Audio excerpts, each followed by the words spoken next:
It feels like deja vu all over again, as Jacko would say. Switkowski, can you declare that he'll play? Oh, no, I can't. It's exactly what I said in the news last night, which you would have watched, Barry.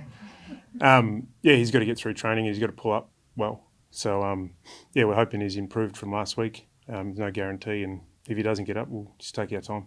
Is that becoming a concern for you, broader than that, if it's taking that long? A little bit. Yeah, a little bit. Yeah, these things, concussion when they drag on, it's never ideal, and you always get concerned. So, he's only missed 3 games. We'll see how it goes today, and like I said, he's showing some good signs week to week, and June running sessions and June meetings and all those sorts of things. So he's just got to get through the contact part. How is the sort of player, Justin, if he does get through training, that 3 games he can bounce back from that and come straight in? Yeah, I think so, because he's done all the running. He's done a lot of skill work, and he shouldn't have lost any touch or fitness. So that hasn't been an issue at all. So the way he's been training has been really sharp. It's just how he's been pulling up from training, which is a little bit of a concern. You're doing well with your sub decisions. Could he possibly even be the sub? We haven't got that far yet. No, if he gets through, we'd like him in the team. Could I ask you about Fifey being subbed? Just could you explain it a bit more broadly as to why you went that path rather than resting him? We said we want to get ahead of it and make sure we lower his game time. And I think it was North Melbourne game off back-to-back 6-day breaks. We were able to get him out after 3 quarters, I think it was, and just lower his game time in that sense. It's really hard to do that though, because you get an injury. It's hard. He would have had to stay on if we had the option of subbing him out. He is in good form. He wants to play every week, and he wants to be around the group. So reached a little bit of a compromise that he could travel and be around the group, but he'd be sub and control his game time just to try and lower his load throughout the year. And found when you're managing these type of athletes, if you wait for it to tip over and something happens, or you play and catch up. So we want to be proactive with him, and he's clearly important to us. So we want him out there as much as we can. And last week was the week we earmarked early in the season to be able to give him a bit of a spell. Is there an adjustment period? Because I can remember Selwood saying when they started doing that to him at Geelong, he blew up. The first 4 weeks, didn't like it, and then after that he realised, this is the best thing they've done for me. And when he's in, probably had his best game in a long time, he wants to keep that rolling, and he feels like his footy's improving week on week. So, sometimes you got to save those type of guys from himself, because he works so hard and puts it all on the line every week. So, he understands where he's at, and I think he was grateful for the lower game time, and we'll see if we can sneak him into the team this week. Michael Walters is your other senior player in that sort of bracket. Would you consider doing similar with him? Yeah, at times. So we'll keep working through that. We need to look after him, and it's the same sort of philosophy. So we'll see how he trains today, and if it's not this week, it might be next week.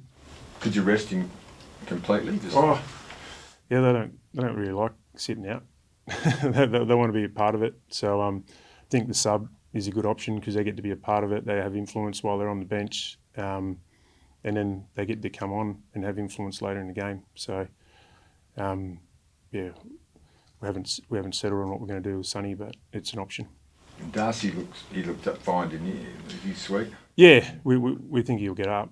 Probably won't do a lot today. We'll probably test him tomorrow. But we're pretty confident he'll be right. How much changes when you got a Sunday to Friday night game in terms of your preparation? Oh, a fair bit. We don't do a lot of physical prep, so we'll do a pretty light session today. But the mental reps we'll get in as normal. Not much changes there. We'll be prepared as we can mentally, as we always are. Physically, the players might not get as much prep in terms of the training loads and the contact and the contest work, but done a power of work with their recovery, and 5-day break won't be any excuse. Just wondering, with the ruck situation, have you got to a point with Josh Tracy that he's too valuable up forward to part-time ruck? Well, not really. No, we haven't got to that stage. It's a good point though.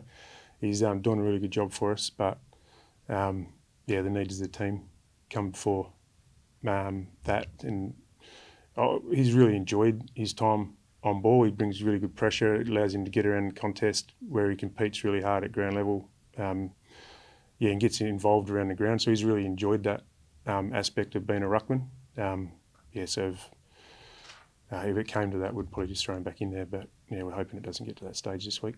Can you explain just how unfair it is, a 5-day break when you go to Melbourne? I mean, it seems ludicrous, really, doesn't it? Every club has to do it, Barra. Don't look at it as unfair. It's a great opportunity for us and good experience, and we're getting on with it. But every club doesn't travel, so, do you know what I mean? No, but I mean, there's unfairness in the fixture.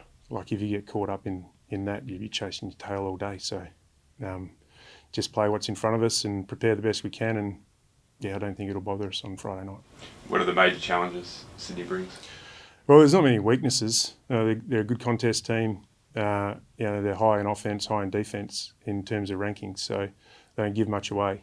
We're going to make sure that we were able to slow them down in offence. They've got a lot of skillful players who can do a lot of good things and give their forwards a lot of good opportunities. So get the contest right, back ourselves in our team defence and see how many opportunities we can create off the back of that. Have you had any response from the AFL about your Amos suggestions? We're constantly working with the AFL on that. It's probably the third time I've spoken about it this year. So that dialogue is open and probably best off done between the club and the AFL. We just want to try to get a fair run. So hopefully we can achieve that. And is him having concussions, does that make it even more important? I mean, does that give an extra wrinkle to it? That issue that's so hot, and he has had a couple that, maybe does need a bit more protection. It doesn't need any more protection because of concussion. He just needs what some of the other forwards are getting in the comp. He like I said last night, he's had 2 situations where the MRO have had to adjudicate on collisions with him. I think that's a fair indication of where the conversation's coming from. The particular things that you're asking of the AFL, is it, paying free kicks, or is it just a bit more, watching him a bit more closely during the game? The body checks have turned into arms around grabbing to try and stop him getting in behind, which, do that anywhere else in the ground and a free kick's paid. And at times they're doing that and wrestling him to the ground. So understand that defenders want a body check and make sure he doesn't get in behind, but can't grab, can't bring him to ground. And I think that's a pretty fair thing for a coach to ask for. Don't put your knee in his head and don't cannon into him in marking contests illegally. I think it's all pretty fair and reasonable things I'm asking for. Are you satisfied with the MRO's findings? We'll accept the referee's decision and move on. How wary are you, Justin, of their goal-kicking midfielders this week? Presents a challenge. We've got to make sure that they don't get forward hard on us. Heaney, Warner, Goulden, they can all hit the scoreboard. So a lot's going to come into our contest work and the work we do up the ground to try and stop those opportunities. And I think we've been pretty good with our team D this week, but it's going to get challenged as much as it has this year. Do you adjust anything with your midfielders? And they're obviously going well themselves. Do you have more of a defensive focus at all? No, probably go head to head. Like you said, I think our mids have been in pretty good form, and I think they've been asking a lot of questions of the opposition. So don't want to get too defensive in this game. Sit back and be reactive against Sydney. They'll rip you apart. So we're going to get on the front foot and put some of our strengths on the table as well. And the midfield's one of those. So need to respect them, but we need to go back at them as well. They could be a bit undermanned in defence when Carton ruled out with concussion. So Tracy in good form, it sort of opens up for him, doesn't it, if he's the... Create good isolation. See if we can get some isolation for our tools. I think Jai's form is better than what everyone's saying as well. So get him, Jacko, and JT down there. And we get some delivery to them like we did on the weekend. They should be able to cause a few headaches, but got to get a lot right up the field to be able to do that as well. John Longmuir said that he thinks there should be a send-off rule, particularly what happened to McCartan. Is that something that you've ever thought about? I think that would be useful in the game to send blokes off for malicious contact. No, I haven't really put much thought into it. Yeah, just don't really get caught up in making rules for the AFL. It's a good suggestion, but I just haven't given it enough time to think my way through it, so I'd rather not answer. Justin, you mentioned you think Jai's doing better than what others may be. What is he doing that you're seeing that maybe... Yeah, I think his work rate's been phenomenal. I think he's really evolved his game to add more layers to his game. I think on the weekend in particular, his ability to create space and opportunities for the other forwards through his dynamic leading patterns was really good. And probably the difference is he's just not finishing his work off as well as he has maybe in the past. He hit the post on a snap, which is pretty regulation for him, and kick one out and bounds and full, which you don't see very often as well. So, I love the way he's working in with the other forwards, and sometimes that creates opportunities for others because he's getting the most reactive defender. So, he's doing a lot right, and I'm sure it'll fall his way. You said you've had this conversation about him being a bit more protected with the AFL a couple of times, and you're in constant dialogue. Do you feel like they're doing something, and do you feel like it's enough? Well, the weekend would probably suggest not. Or at least on the weekend, the umpires officiated and we're all over it, the incident late in the game. But it's probably happens a little bit across the league to a lot of key forwards. But I just think it's probably crossed the line a few times with the manhandling and the grabbing, which I think we need to. Just highlighting it sometimes brings it front of mind for the umps, and they're able to just watch those contests a little bit more and not after anything outrageous for Jai, just a fair run. Will you keep bringing it to the AFL's attention? Well, we'll see how it goes.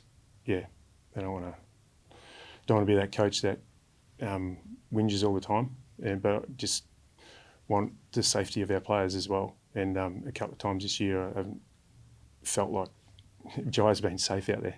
So we'll just keep working on that. Are you preparing for Luke Parker to come into their midfield as well? Possibly. Yeah, they've got a pretty good midfield mix at the moment. Not 100% sure where he's at with his fitness, but he's played a couple of games back. So he's been one of their great players for a long time. So he's expecting to come in. But, see how they structure up. They've got to find a spot for him. So, and they've had 23 players planned that are in pretty good form. So leave that over to Horse.